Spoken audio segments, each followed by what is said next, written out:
So welcome back to this ongoing evening guided meditation session. Thank you everyone for joining.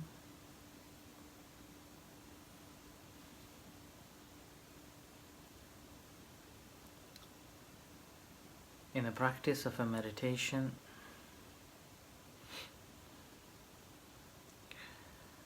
once we have got the control over the mind, we began to see the desire,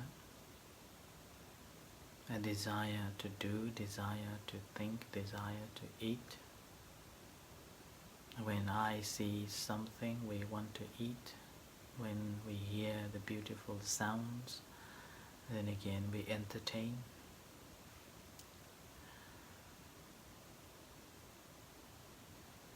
So basically, ability to be mindful of so-called the worldly happiness by engaging our senses and entertaining our senses.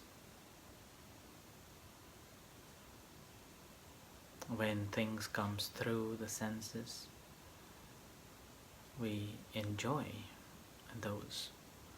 And these all sensory contacts that brings pleasure and joy and happiness are very temporarily, very short time, short-lived.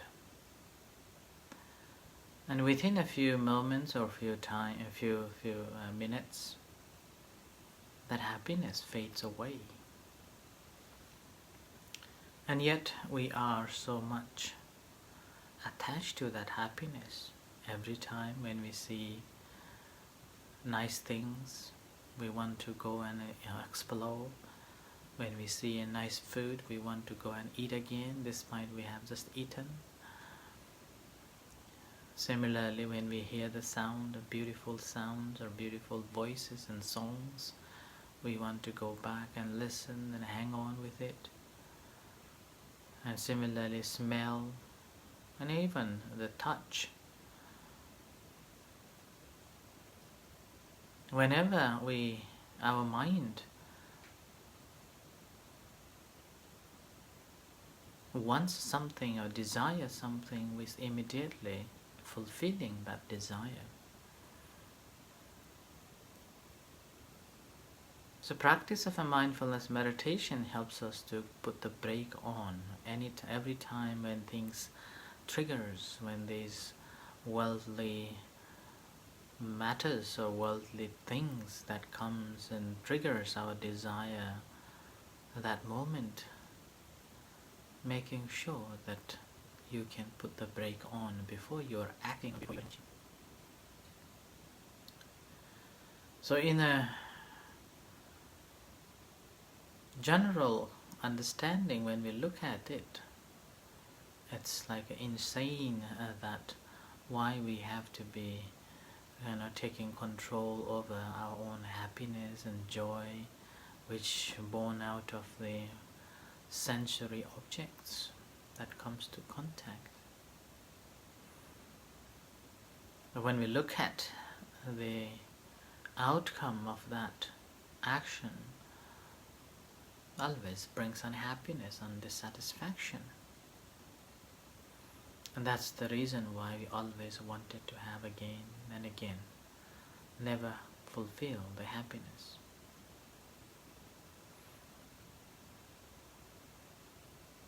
So practice helps us to restrain, helps us to abstain, and help us to eliminate and eradicate and overcome from those desires, which in a short term very difficult, but in a long run it brings long-lasting happiness, confidence,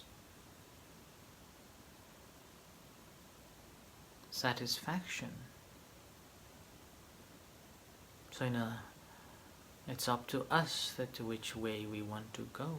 A short-term happiness and a miserable life, or a long-term happiness but a short-term miserable So practice of a meditation basically is to understand these sensory engagement with the sensual objects that come across. Whether we are able to be mindful at the moment when this comes to contact and ability to put the brake on.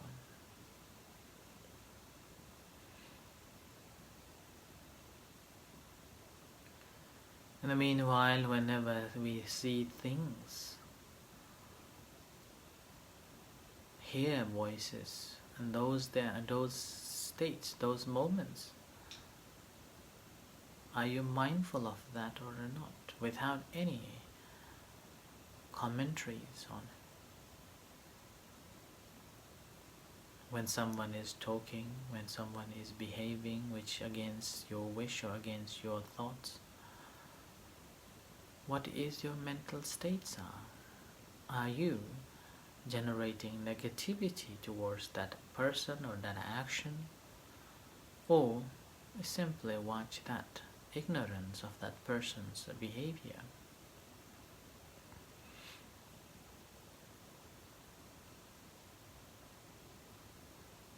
So that's a mindfulness meditation is basically, aware and become mindful of our sensory objects, sensory components, and how it is dealing with the world.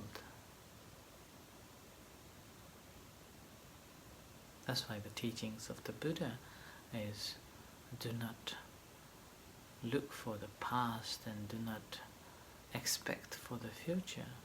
What is here, happening here and now, and ardently being mindful is the most precious thing and auspicious time that we have.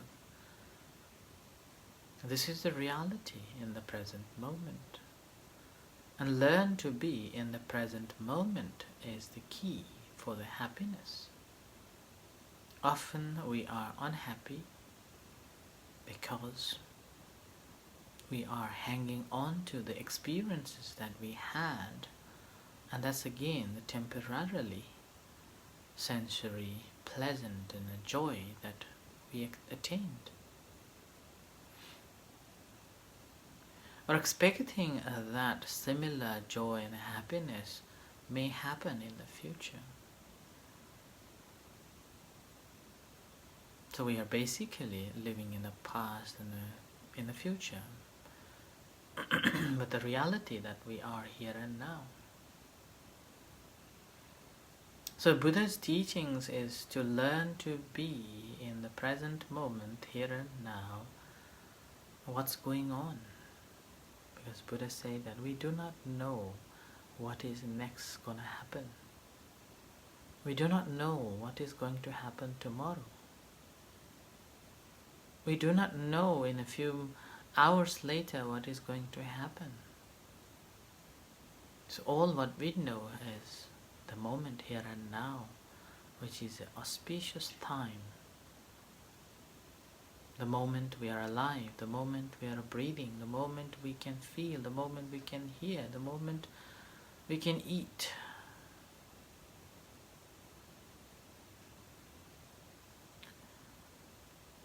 So being mindful of this moment brings the ultimate happiness, rather than feeding the senses.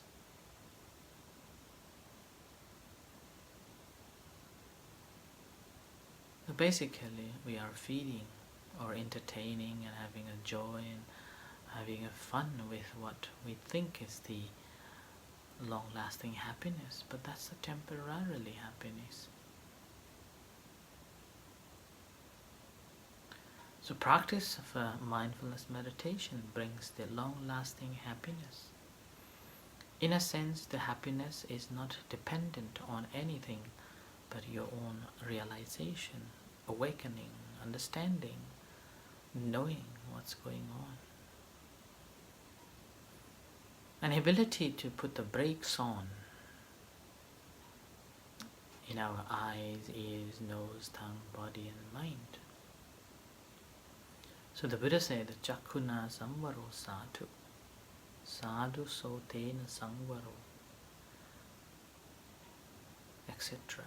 Which means restrain your eyes, restrain your ears, and so forth. A person who can restrain the senses, he will cross the land, he will be able to cross over the death. And that takes us to the deathlessness. It's called Amata Dhamma, attainment of the Amata Dhamma. Amata means not dying, Dhamma means teachings, the realization.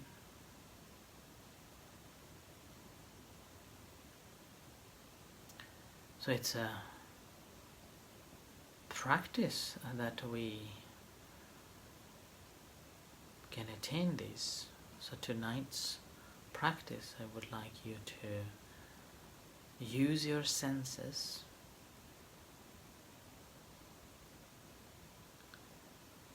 and checking your own mental state, the state that is, we don't have to go in detail, just the two forms, the desire of a pleasant sensations or a pleasantness, a desire for unpleasant, or pushing it away, a resentment. So checking that. Now when you are sitting, you are practicing a sitting meditation, your eyes are shut.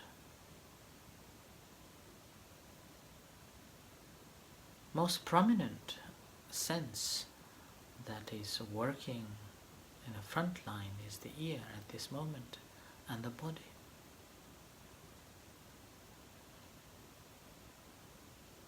So observing anything that you are hearing and observing anything that you are feeling in your body, whether the warmth, whether the cold and heat, experiencing it, which part of your body you feel most, another part less, or where you feel comfortable, where other places feel uncomfortable.